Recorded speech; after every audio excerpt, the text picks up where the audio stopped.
Manipulative Mill pretends I'm invisible unless she's cooing over my baby, so I finally barred her from visiting my family. My husband and I got married quick and had a baby not long after. I have absolutely no regrets. I love my husband and adore our baby. I have such a wonderful life with them. The problem is my Mill.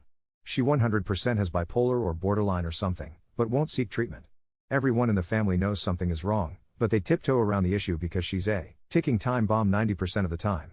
She disapproved of me from the start, and I don't know why. I like to think I'm nice, people have told me I'm funny, my husband has always adored me, and I did my best to be polite. My husband says she's never liked any of his girlfriends, it's some complex she has about her precious little boy, no one is ever good enough for him. But he said he didn't care what she thinks because he knows I'm perfect for him, so sweet. She surprised us by showing up to our elopement. We both invited our parents and my sister last minute and everyone except my Mill was thrilled. She was quiet and scowled the whole time. I didn't let it get me down though and I had the most wonderful day. She's a NICU nurse and travels for work as we live in a rural area, so she, thankfully, wasn't around a lot. Whenever she would visit, I would try and extend the olive branch and see if she'd like to hang out and maybe try and connect. I grew up with my grandmother, my mom's Mill, living with us and her and my mom had such a wonderful relationship. I thought that if I got to know my Mill, maybe we could have that. Nope. Half the time it was an excuse about being tired and the other half the time she wouldn't even respond. She actually got in the habit of not telling us when she was in town. I brushed it off. I can't force her to be my friend. I know it makes my husband sad that we aren't close, but I can't help that the woman doesn't want me around. I mean, in the 2 years my husband and I have been together, I've seen my Mill 5 times. The big issues started when I got pregnant. My husband and I had been trying and we were over the moon at the news. We were both so excited and ready to be parents. My parents were overjoyed at the news and have been so supportive and loving the whole way. When we told my Mill, she was awful. We had prefaced seeing them with the fact that we had news we wanted to share with them. She postponed us coming over twice and when we actually arrived, she was still in her pajamas with unbrushed hair, a minor detail that just ticks me off in hindsight. When we shared the news, she said, "I was dreading that this is what you'd say." And then proceeded to go on a rant about how we're too young, we're in our 20s and both have good, stable jobs, and we won't enjoy it and won't make it as parents. I was mortified. She looked at me and flat out told me she wished I wasn't pregnant. My husband and I quickly made an excuse to leave. We were both crushed, but we were determined to not let it get to us and focus on our new, growing family. My Phil, who I won't talk about a lot, but is a total doormat, texted my husband some half-assed apology saying my husband's, mom needed time. After about a month, she sends me a long-winded text that was less of an apology and more of an excuse. She brushed over her cruel words and said she was simply blindsided by the news and now is so excited to be a grandmother. I didn't respond. The next interaction came on the 4th of July, we told them I was pregnant in April. I was several months along and was so hungry all of the time, but the smell of cooking meat would make me so sick, it was awful. Also, I have celiac disease so I'm used to bringing my own alternatives to people's houses to accommodate my food restriction. My in-laws, Sil, who lives in Arizona, many hours away from where we live, and a couple of Sil's friends were in town for the 4th. My parents invited us to their house for the 4th and we happily accepted. In-laws never reached out to us about plans. My husband texted them the day before to see what their plans were and Phil set a barbecue and they wanted us to come. My husband asked what food would be served. With my dietary restriction, the only thing I could eat would be a plain hamburger patty, but I was worried it would make me sick with the pregnancy. My husband, I didn't ask him to do this, he was just in protective of my pregnant wife mode, asked if there was anything I could eat. Mill responds by saying she didn't really think about me and was more concerned with catering to my Sil's friends. My husband asked if we should bring some food for me and they said no, that the barbecue was supposed to be a special thing and they had some chips I could snack on. Keep in mind, I'm 4 months pregnant at this point and my choice was a whole meal that my parents made that I could eat, or chips. I texted my Mill and politely declined the invitation and told her that in the future if she wanted me to attend events centered around food, to please either provide something I could eat or give me some notice so I could get some food together for myself. She lost it. She didn't respond to my message, which my husband agreed was appropriate and polite, but texted my husband non-stop about how I was so cruel and cold to her and how I ruined her holiday. I texted her saying that if she's upset with me, she can talk to me about it, not my husband. Furthermore, I told her that she has established the precedent that we aren't friends and I don't want to be her friend, but I want her to be nice to me. I went so far as to say that if she wants to have a relationship with my kid, she needs to behave. Is this blunt? Yes. But I didn't curse or say anything derogatory, I said what she needed to hear because no one else in the family will check her behavior. She never responded to my message and I don't recall her texting me to this day. She ended up making a group chat with me and my husband months later, but she'd never talk to me, just my husband. She'd specifically address him in the messages. I didn't speak to her for many months. She never checked on me during my pregnancy, didn't even ask how I was doing. She'd feign interest and text my husband about how I was doing though, which I found very performative. If she genuinely cared about how I was doing, she could have texted me once in the whole 9 months of my pregnancy. My baby was born big and healthy in December. He's the light and joy of my life. By this time, my Mill and Phil had moved down to Arizona because the warmer weather agrees with my Mill more. And the distance? It agrees with me. They did come to visit after my son was born and I endured an awful visit. My Mill wanted to cuddle and love on my baby and give me endless unsolicited advice, but I had promised my husband I would play nice. I was polite, nothing more. I can't get the image of her telling me she didn't want me pregnant out of my head. It was the worst thing to hear as a new mother. And now she wants to cuddle on my baby.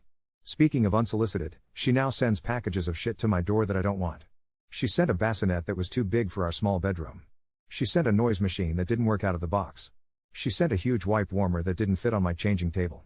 She sent clothes that were too small for my son. He was 11 pounds when he was born and he's grown fast. But my Mill wouldn't know that I don't need any of these things because she won't talk to me.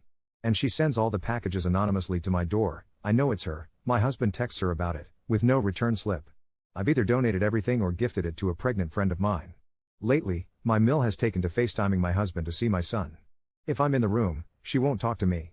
She won't say hi. She won't ask how I'm doing, even though I'm only 4 months postpartum after an insanely traumatic birth where we could have lost both my son and I. We're blessed that he's okay, but 11 pounds is a big baby to push out. She acts like I don't exist. It drives me nuts. And she knows I'm in the room when she FaceTimes because she can see I'm the one holding my son. She says she wants to visit soon, but I don't want her to see my son. I told her that if she didn't want to be amicable with me, she wouldn't get to see my son. I don't want to be close with her, but some common decency would be nice. If I'm around when she's calling, just be polite and say hi. And stop sending all this shit to my door. I've got enough on my plate working full-time with a special needs 4-month-old. He's healthy, like I said, but is partially blind and requires specialist visits and a bit of extra care, having to deal with giant shipments. Showing up to my door with no notice is an extra task I don't need. You want to know what the cherry on top is? I had told her at one point when my husband and I were dating about my grandmother who had recently passed. She was the one that lived with us. She practically raised me. She passed right before I met my husband and I feel like I'm still grieving her loss. I called her my Gram and Grammy. And what name did my Mill choose? Gram. I feel my heart break a little bit every time I hear her say it because even though it's been 2 years, I'm still grappling with the loss of my grandmother. She had dementia before she passed and it was hard on all of us. I'm still trying to cope with watching my beloved Gram literally lose her mind slowly over the course of several years. And my Mill knows this and chose that name. I think I'm mainly looking for some advice on how to approach this situation. She's not the worst Mill ever, but she drives me up a wall. I just want some common decency and respect. I deserve that much if she's gonna play grandmother to my kid. What would you do? What should I do? I constantly feel moments away from losing it when I'm around her but don't want to start a fight for my husband's sake. I completely forgot about something. We live in a small town so it's not unheard of to run into literally everyone you know in public. When my in-laws were still living in town, I would see them every so often with my husband. Mill was always so sweet when DH was around. But one time, I saw her at the grocery store by myself. Update 1. After my post, I thought on everything y'all said and talked to my husband. Family is very important to him and he definitely had a bit of pushback on the idea of our son not being allowed to see his family. We got into a bit of a back and forth about it and I finally told him I was fed up with him not defending me in the face of obvious disrespect. After a long while, I finally think I got through to him and he agreed to speak to his parents. I'm on the fence whether I should be a part of the conversation. Here's my thinking: if I'm not there, then my Mill has the opportunity to twist my words and worm her way back into my husband's head. When we first got married, my husband often sided with his parents, saying that I didn't do enough to form a relationship with them and just need to forgive Mill and let it all go. It was awful and I hope it doesn't start up again because it was hard feeling like my husband wasn't on my side. If I am in on the conversation, I worry I'll totally lose it on my Mill and nothing productive will happen. Like I mentioned in my last post, I've never spoken a cross word to this woman, even when she told me she wished my son didn't exist. I've bit my tongue and played nice for years now and I'm so sick of it. Apparently, she's been putting on the waterworks for my Phil and I worry she'll cause a scene to try and get everyone on her side and I just won't stand for that. I know I can be civil, but it would be the ultimate test of my patience. In better news though, the FaceTime calls have ceased and my husband is no longer sending pictures and updates of our son to her. He does send them to his sister, the Sil mentioned in the last post, and I don't mind that. She's a total sweetheart and I really adore her. I don't know if she shows anything to Mill. I don't even know how much she sees Mill, honestly. They had a terrible relationship growing up with Sil being the scapegoat for Mill's abuse and my husband being the golden child. She's also said that Mill and Phil fight so often now that they're almost impossible to be around for any length of time, which also doesn't fly with me. I grew up with a younger sibling that suffered from some severe emotional delays, leading to hours of screaming, crying, and violence every day. I'm sure Mill and Phil's fighting isn't so extreme, but it's important to me that my son not be exposed to loud, aggressive behavior when possible. In slightly worse news again, my husband is a bit upset again about our son not being allowed to see Mill until we, or just DH, talks to her. He started throwing things around about grandparents' rights, which he doesn't understand.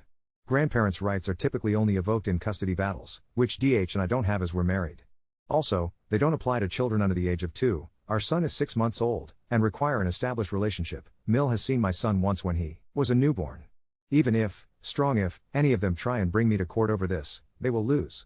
Mill has a history of abuse, alcoholism, and mistreating me. Relationship with the parents is considered in grandparents' rights cases, aside from the fact that my son is an infant who doesn't know this woman and wouldn't care either way if he didn't see her. For now at least, the only thing he cares about is milk and chewing on things while he's teething. We got into a bit of an argument last night where he said he had decided that he wouldn't be keeping his son from his parents. I stood firm on what I was comfortable with. Mill is not allowed to see my son until DH talks to her, and she's only allowed to have supervised visits after the fact. I spoke with my husband over text this morning. He works 5 to 2 and I work 8 to 5, and let him know that I hope he will stick with our original plan of talking to his mom. I also reminded him that we need to be a team on this, like in all things. I also reminded him that we're in this situation because of her and her behavior, not because of anything I did. Another issue is that my husband wants his parents to babysit since Mill is coming to visit sometime in July, and I'm just not comfortable with it. My Mill has a sordid history of not listening to me. I just don't trust leaving my son with her because I have no way of knowing if she will respect what I ask of her to do for him. Furthermore, my son has special needs and is teething. Poor thing is just beside himself most days right now. I've only ever seen Mill a few times in person. I wouldn't leave my son with an unstable alcoholic that I'd only ever met a handful of times that disrespects me. I guess I'm just looking for a bit of reassurance that I'm doing the right thing. I hate rocking the boat, so to speak, and I just want to move past all this. I hate conflict. Update 2. Our son's name has been replaced with Baby. I've been thinking a lot about the situation with your mom.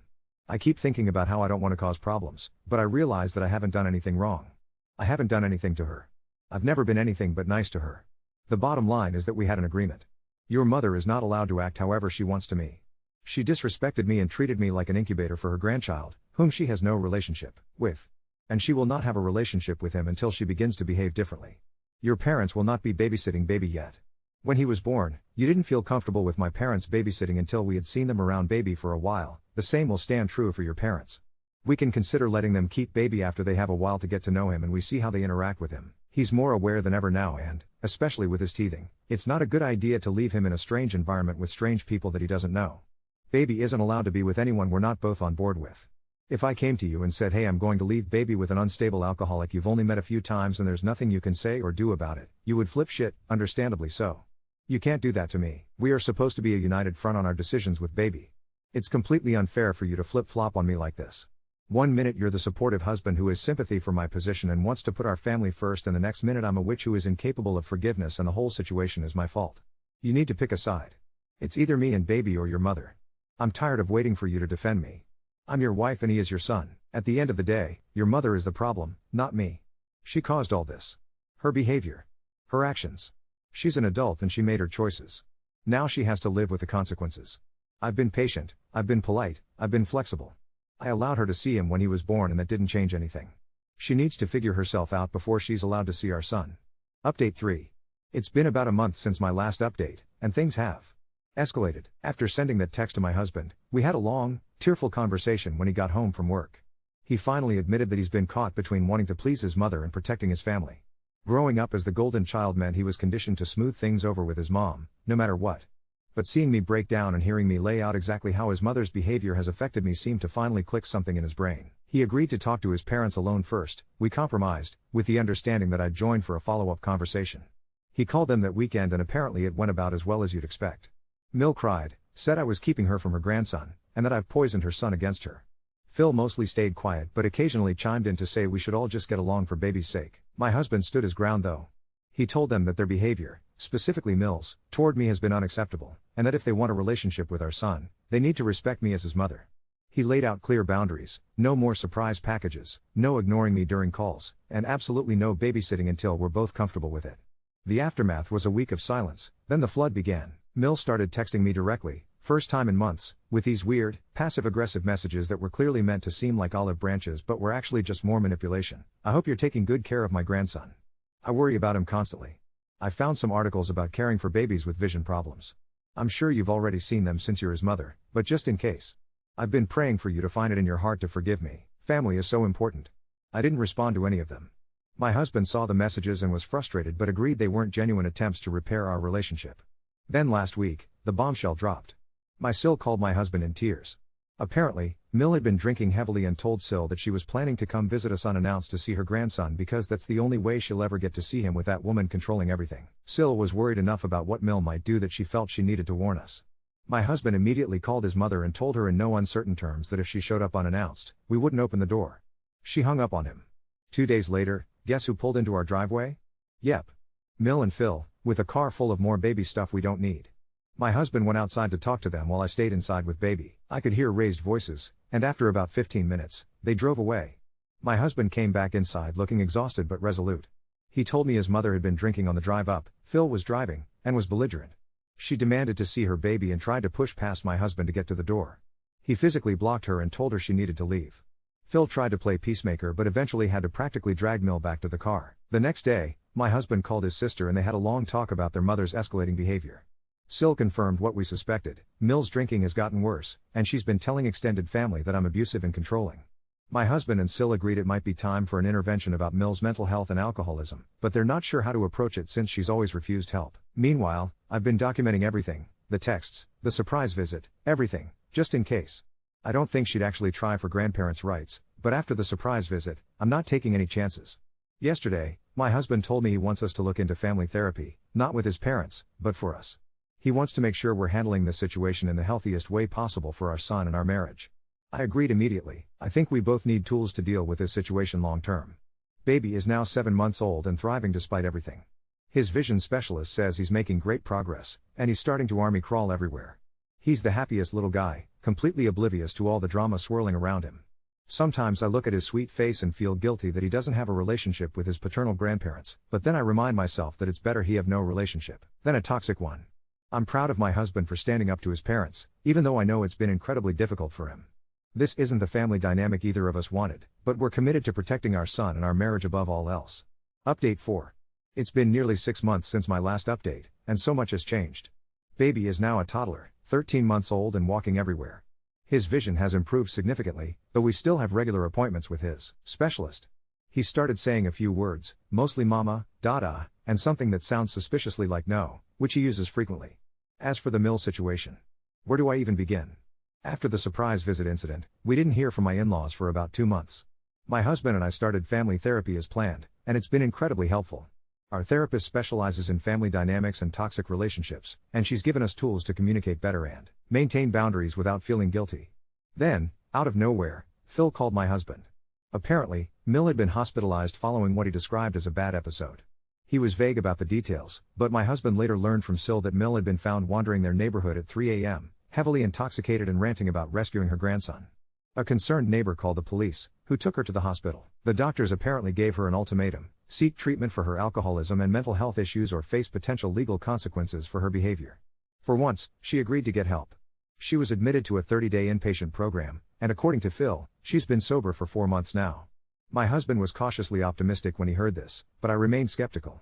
We agreed that any relationship moving forward would require proof of her continued sobriety and therapy, plus a genuine apology and changed behavior toward me.